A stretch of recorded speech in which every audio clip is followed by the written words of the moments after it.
ladies and gentlemen, our next speaker is a big personality.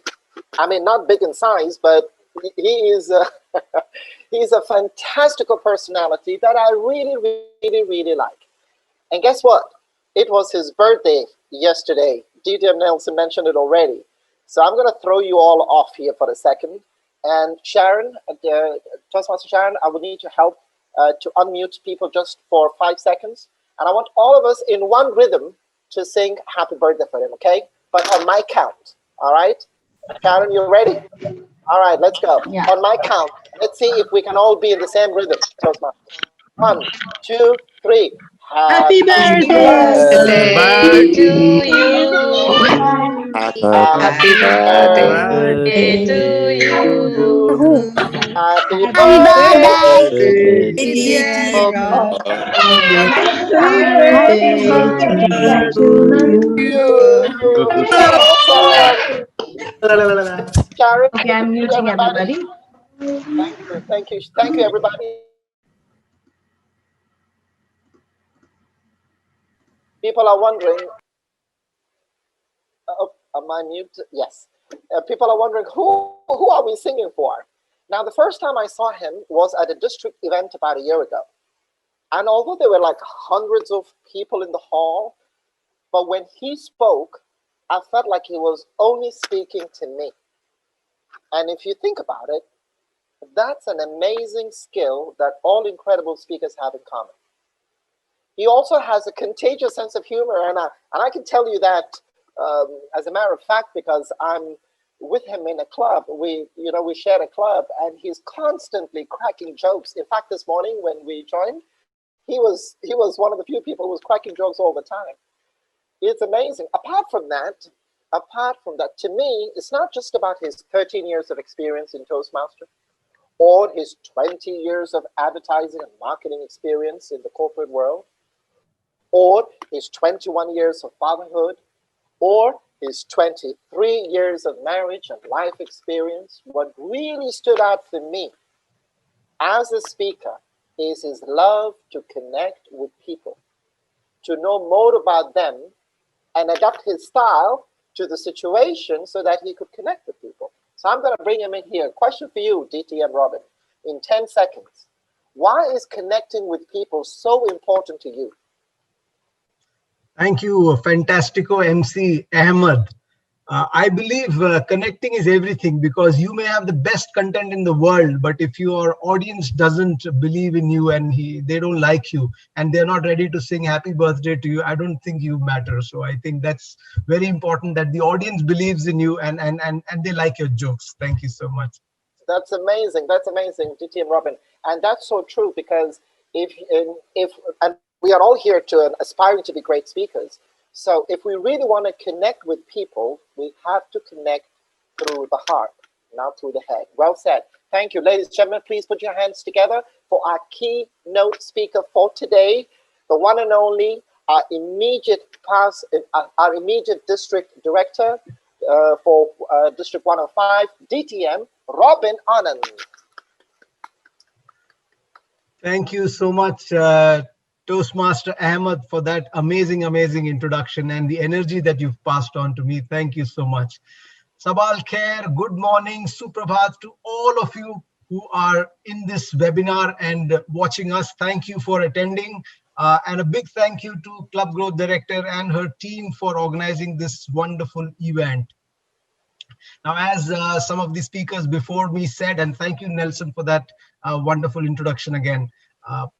Now, I would like to start by saying that my presentation today is about connecting before speaking. And I believe this is probably the need of the hour. Now, why do I say this? I say this because I think as a virtual presenter, you are in a much more challenging position than an offline presenter. Let me tell you why. Because as a virtual presenter, the audience is all powerful. You have, in fact, two superpowers. And you know what they are? The two buttons which you have below. One is the mute button. The other is the video off button. Because once you do that, I have no idea what you're doing. And believe me, the only thing in my control is what I am saying or what I'm presenting is my content. And if the content is not engaging enough, You have better things to do, right? You need to go to the supermarket, you need to be driving, and you need to have that wonderful breakfast that your wife or your husband has prepared, and so many better things to do. So I have no way of getting you back once I lose you as a virtual presenter. But offline, it's different, because offline, the worst can happen is you can probably bend down and try and chat on your mobile phone, but the sound bites are still coming, right? I can still say something interesting and get you back. But in a virtual session, no way, because once I've lost you, you are gone. Maybe your name is still there, but I can't get you back. So I think that's a challenge we need to address, and that can only be addressed by creating content that is engaging, rich, and adding value to the audience which is watching. Now, how do we do that? It's easier said than done. Now, I have, organized this presentation into three parts, and tried to divide the ideas or segregate the ideas into three parts so that it's easy for you to understand.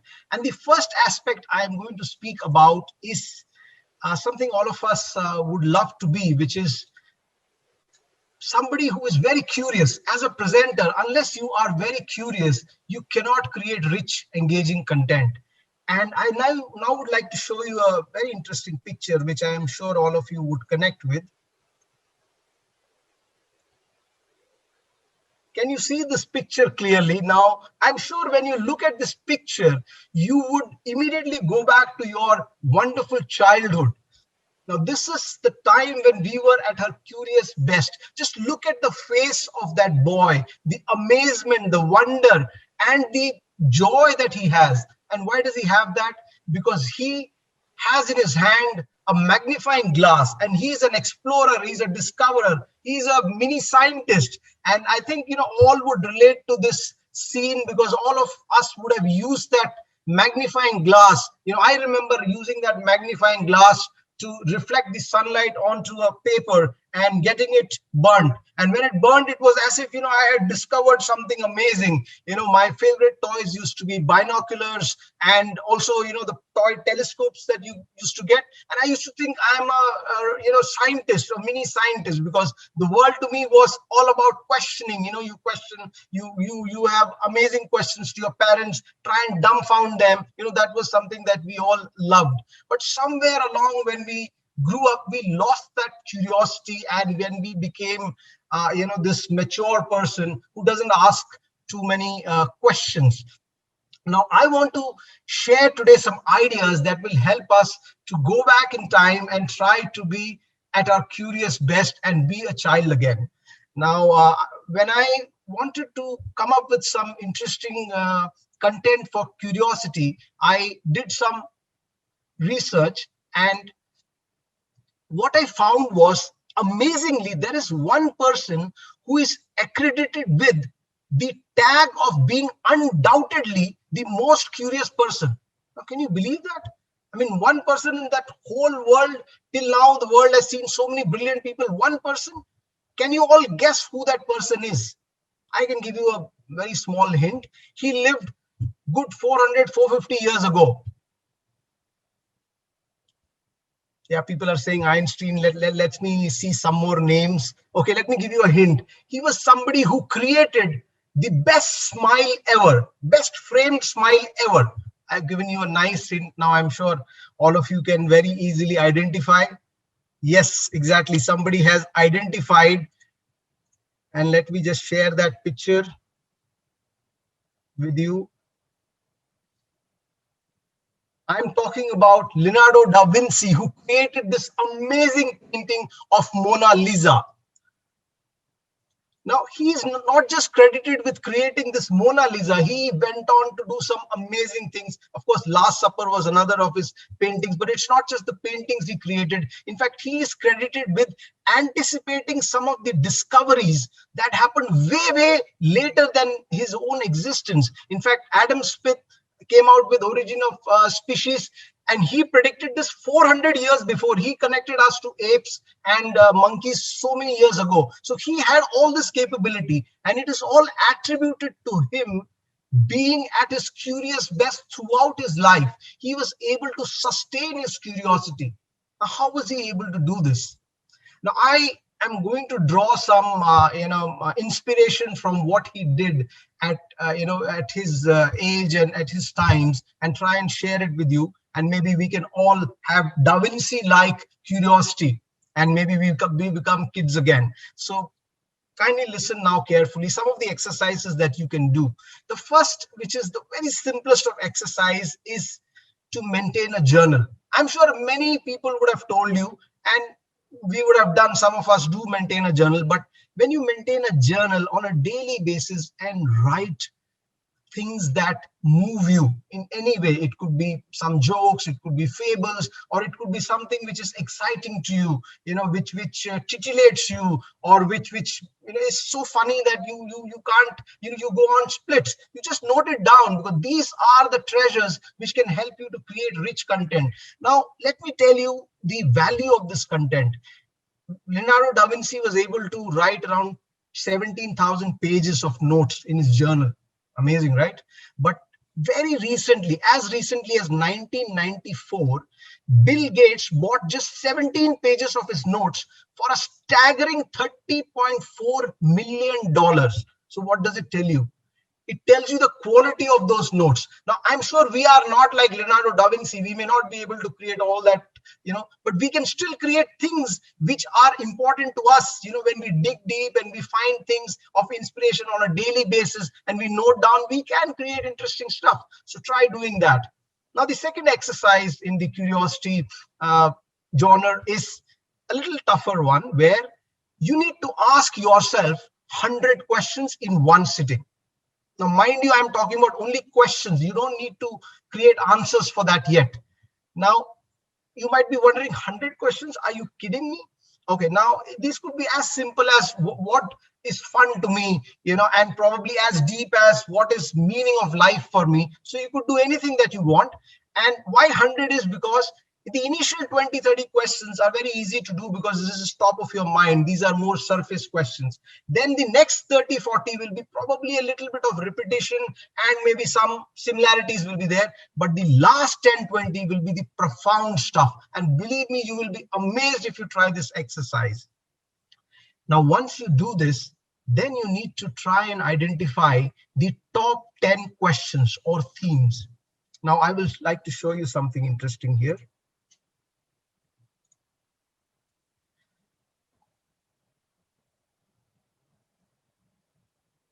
Now, these are some of the top 10 questions drawn from across the audience who have tried this exercise. So if you look at the questions, I'm sure we can come up with similar questions, or maybe more deeper questions. So some of the questions like, what is my greatest talent? How can I get paid for doing what I love? I think reminds us of Ikigai somewhere. But I think if we ask these questions to us, we will be digging deep and coming out with some unique content, which is very own, but yet very engaging for the audience. So this is what you need to do. Now, this is the second exercise. Now I will tell you two exercises which will help you to creatively problem solve for your personal and your professional issues. Now, first of these exercises is called contemplative exercise. Now, you've identified so many questions. Take up any question, write it in a piece of paper, keep it in front of you, and for 10 minutes, just think about only that question. It can be tough, because I think, people who are not used to meditating, concentrating on anything for 10 minutes is difficult. 7 minutes maybe, because we are Toastmasters. 10 minutes is difficult. Plus, please try to draw these 10 minutes and focus on that question. And believe me, by the end of 10 minutes, you will come out with something extremely interesting. Now, it is proposed that you do this overnight, that is before you sleep, and then early in the morning. What happens is your brain incubates insights overnight. Imagine your brain is doing all the work when you're sleeping. So do it at the night and then early in the morning, and you will have some brilliant ideas coming to you. Now, second of these exercises, which is complementary, is called streaming consciousness exercise. Now, it is similar to the first one, but the only difference is here, you don't think, but you write. So you have a question in mind, have a paper in hand, and don't lift your pen till 10 minutes. Just keep writing. Initially, you may write a lot of gibberish and some redundant stuff, but towards the end, you will come out with some really brilliant, intuitive stuff, which will be the window for you to look at yourself and inside you and dig deep and find this very, very interesting content. So try this, so you will never ever have a dearth of content, because you have everything inside you. You've lived for 30-40 years and all this is inside you subconsciously, but we are, by our thought process, only limiting it to the surface. But when you go deep with these exercises, you will find some very good content. Now, the last of the exercises is what if question. It's about reframing the questions. Now, let me give you an example. When human race was nomadic, the main question that concerned them was how to find water. But if you reframe the question, which they did, how to get water to us, that's when we became a agrarian society, a stable agrarian society, because the question changed. We brought water to us. Now, I think a lot of us are dumbfounded by the question, what is meaning of life? What is purpose of life? But what if we reframe it and say, how can we have meaning in our lives? It's more action oriented. We will think about doing things which will be of value to us. So it's about reframing. Now, let me give you an example of Toastmasters, and Rania is looking so intently. Let me give an example of Rania. How can we reframe the question? Now, the main question concerning them is how to get more members and how to make new clubs. But what if we think of how to get the existing members to become members of more clubs and create more clubs? So we don't need to find new members, but we can make sure that the 100 odd people who are here and the 4,000 odd who are not here can contribute in making new clubs and joining multiple clubs, because now we are paying this $45. So it's a what if or a reframing of question. So this is a possibility. So look at all these and work with questions. It can provide you a lot of insights on creating rich content, and then people will not use their superpowers. Even if they use, they will be listening to you. Now, coming to the second part of the presentation, which is about context. Now, we had some brilliant examples of context today. Nelson came here and spoke about me, Devlal, because he was very, very familiar with what is going to happen. He was familiar with the agenda. That is where he built context. And he could connect with you, and he could connect with all of us. And Ahmed knew it was my birthday yesterday. Of course, I told him, but still he used that as a context to give me a lot of energy. So that's what you need to do as speakers. You need to do your homework and find common ground between the content and the audience. And the sweet spot, bigger it is, that is more common ground you have, you will be able to connect more with the audience. Your jokes will stick. Because if the audience finds it interesting, only then will they laugh. Because if you crack a joke which has a lot of cultural context and they don't understand, it will not work, right? Now, to give you, another example, we had invited DTM Balraj Arunasalam once to our district for our XCOM meeting. And you know what he did? He did 3-4 days of so much research, and he really, bugged me no end. He asked me all kinds of questions, but I was happy to give him all the answers. And what did he do with those answers? He roasted us, totally roasted us when he came.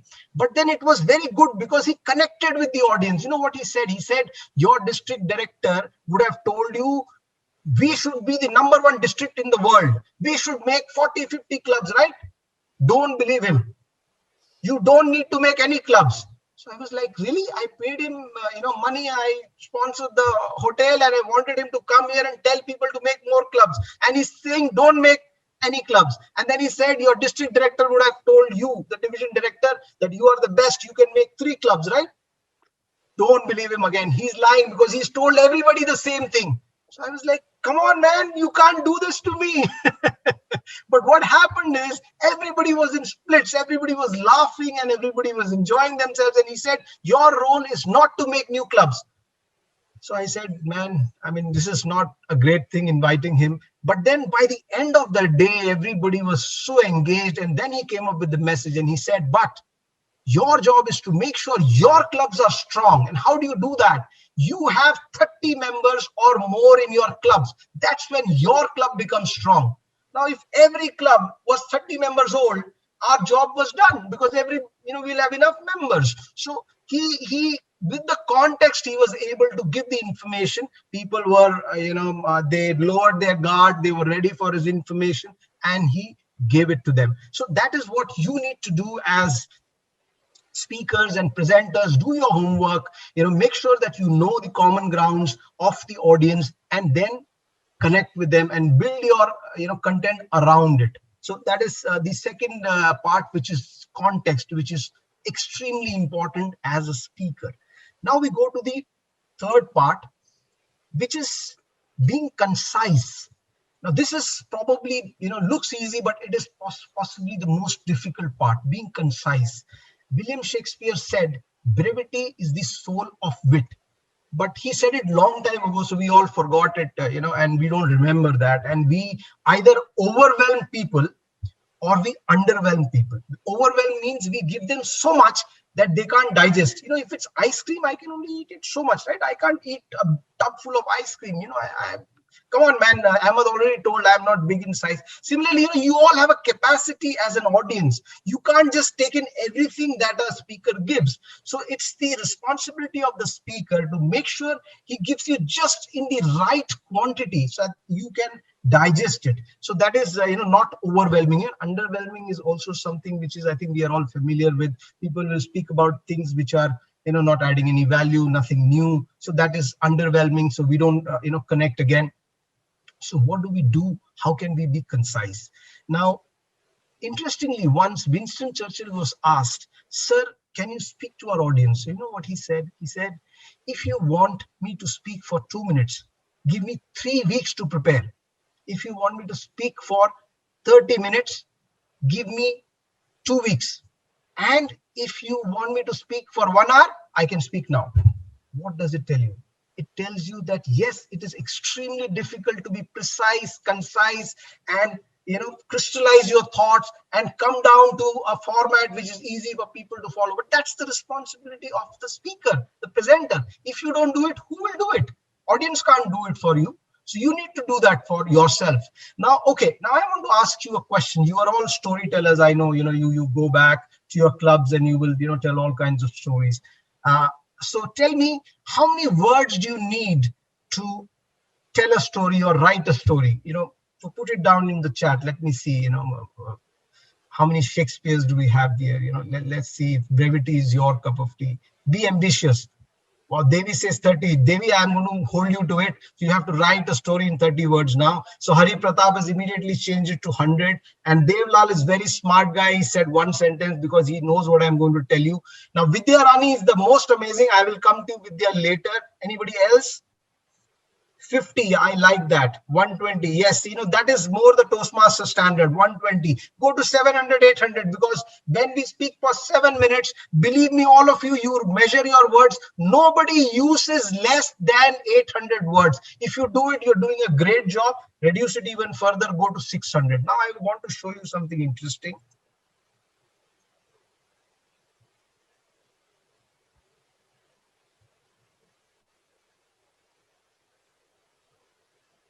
Now, this is a story by Ernest Hemingway, and it is just 6 words. So you can actually, yes, write a story in 1 sentence with few words. I'm not asking you to do your speech in 1 sentence. No, I'm just saying you can use your rich vocabulary. So add to your vocabulary, use some action words, use a lot of context, and speak in a way that can make sense with less. Less is more. Now look at this. Again, some brilliant 6-word stories. So it is possible for you to come out with interesting stuff with few words if you really put your mind to it. But let me share something interesting. Somebody said 50 words. Yes, I had once participated in a contest which is 50-word stories. It was a brilliant experience because then you really get to condense your stories and use some interesting words, a lot of context. So yes, you can try doing this, and this is something you can Google. So thank you so much. Now, so we've come to almost the end of the presentation. So let me quickly just remind you of what we discussed today.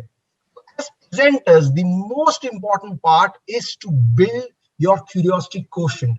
Go back to being when you were young. All that wonder and enjoyment and amazement that happened to you because you were curious. You were asking some interesting questions to parents. How did I come to this world, Dad? Can you tell me that? Yes, you used to ask that. Yes, of course, later teachers killed all that and told you not to ask such dangerous questions. So we stopped doing it. But don't do that. Build your curiosity again. Do some of those exercises. Find maximum context for your content. Remember DTM Balraj. Remember DTM Nelson, how he did it. And finally, be as concise as possible. Remember Winston Churchill and remember William Shakespeare. He said brevity is the soul of wit, and he was extremely right. Now, to end, I would like to leave you with a very nice word, which is one of my favorite words. It's called miraki. Do something with love, creativity, or soul to put something of yourself into your work. It's just plain simple being very passionate about what you do, because when you're passionate, your passion resonates with people and the contents become rich, engaging, and it connects with the audience. And do it with a lot of heart and a big smile, and believe me, you will never have dearth of good content and good engagement. So that is my tip to you. I hope you all take it seriously, take it to your heart, and remember that as a presenter, as a speaker, you are responsible for your audience, and you don't just take 7 minutes of their time, but 7 minutes into whoever is the number of people who are attending. That's the time you take from this universe. So make sure you're responsible. Thank you so much. And over to the energetic and fantastico MC Ahmed Abdullah. Thank you. Thank you so much, DTM Robin. Please give DTM Robin a big round of applause. Thank you. That was amazing. You know what, DTM Robin? First of all, you delivered that speech with a lot of miraki. I love that. I love that word. Now, I have one final question in 10 seconds, Robin. You've been in Toastmasters for 13 years now. What would you say is the single most important skill that you learned in your Toastmaster journey so far? It's a difficult question, but I think now when I look back, it's very simple that when you enter a room of a Toastmaster session, you need to leave your, intelligent mind or your cup full attitude outside, empty your cup and come inside and be ready to learn from everybody, even from the timer. But when you do that, that's when you become a real Toastmaster. That's when you keep growing and maybe be at your curious best. So thank you so much. Thank you. Thank you. Thank you so much, ladies and gentlemen. If you really enjoyed that speech, please don't forget to write the word fantastical in the chat box. Don't just write the word fantastical. Say why it was fantastical for you. Share it with us. Let's keep this session engaging and interactive like we always wanted to. So thank you so much, DTM Robin. That was an amazing speech. Really.